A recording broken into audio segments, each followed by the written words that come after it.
we're going to be taking down the ceiling fan, giving it a makeover, and putting it back up as part of this room renovation. So I'm going to walk you through some of the steps to take down your fan, some paint ideas, and what you should use to get this painted, along with a few other tips about what you shouldn't paint. We're going to do all that right now in this video. Bedroom renovation, taking down the popcorn ceiling and painting it. This will be a series of videos, so make sure you subscribe so you don't miss another one of our videos. All right, so let's get started. You're going to want to go and shut this off at the breaker to make sure that it's off. You can do it on the switch, but keep in mind if somebody comes into the room and they turn it on, then you're going to have power there. So it's always better to go to the breaker, turn it off completely, and you won't have to worry about it. And then you can take down your fan. Now we're going to take this down as a whole piece. We're just going to unscrew it. It'll come out. I'll show you how to do that. And that way you can basically take all this down and set it aside. And it's easy to put back up. I've got several different tools. I don't know which one I'm going to end up using. I know it's going to be the Phillips head here, my tester. And if I have to cut any wires or anything, I shouldn't have to, but I got them just in case. So first you want to go ahead and make sure you're not getting any power.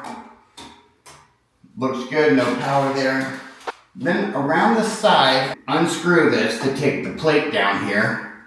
Usually there's 3, this one only had 2. You can take a picture of the fan wiring so that you'll know how it goes back. It should be 2 whites connected together, which are the whites that are in here.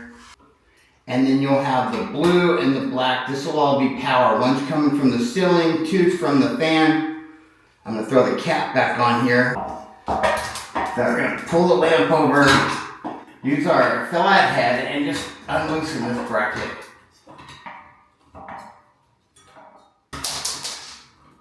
These old styles are a bit more difficult to deal with than the newer ones. So this fan, I'm basically going to go and set it somewhere safe for the time being. We've taken apart the fan, and we just primed everything up with some primer. We used the Rust-Oleum 2x Ultra Cover primer, and then we shot it with the BEHR Premium Black Satin. I took the inside felt off so that you don't clog that with paint, and we are spraying the heads of the screws. Once it dries, we'll look it over and see if it needs a touch-up or not. And if not, we can go ahead and put the ceiling fan back together. I've got all the pieces painted. When I did this, I took this out because this isn't supposed to be painted. That way your fan can still get airflow. And I took this screen out, and I just have to basically glue these back in here. I'm probably going to use construction adhesive since I already have it on hand. And then I was just taking the tape off of everything. I didn't want to paint these black, so I just taped it up. And now I'm just taking the tape off. This blue tape is made by Scott's. It's a painter's tape. It's not the painter's tape you get in the Dollar Tree, because that is complete garbage. It doesn't have this locking system. When it gets wet, it'll seal up around something. So you see there's no spray paint on none of these. They look amazing. So on a ceiling fan, you wouldn't want to paint these. It also gives you, information as to what type of light bulb, 60 watt max on this. Then what else I have here is the fan blades, mounting brackets. On this fan, the fan blades, these were already black, but this will go on here like so.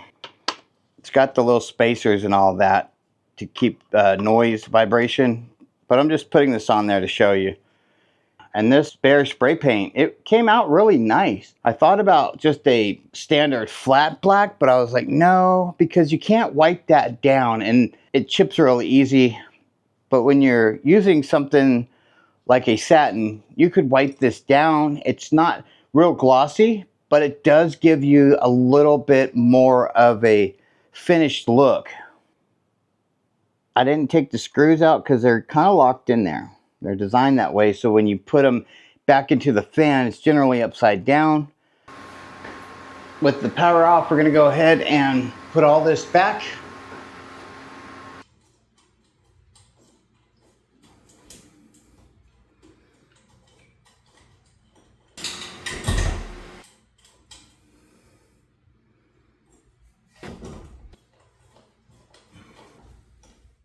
pretty easy to take your fan down and to do what I just did here. The fan is now up and running. You see that took no time at all. Hope you enjoyed this video. If you did, hit the like button. If you haven't subscribed, think about subscribing. Be part of the family. We'll see you in the next one. Booyah!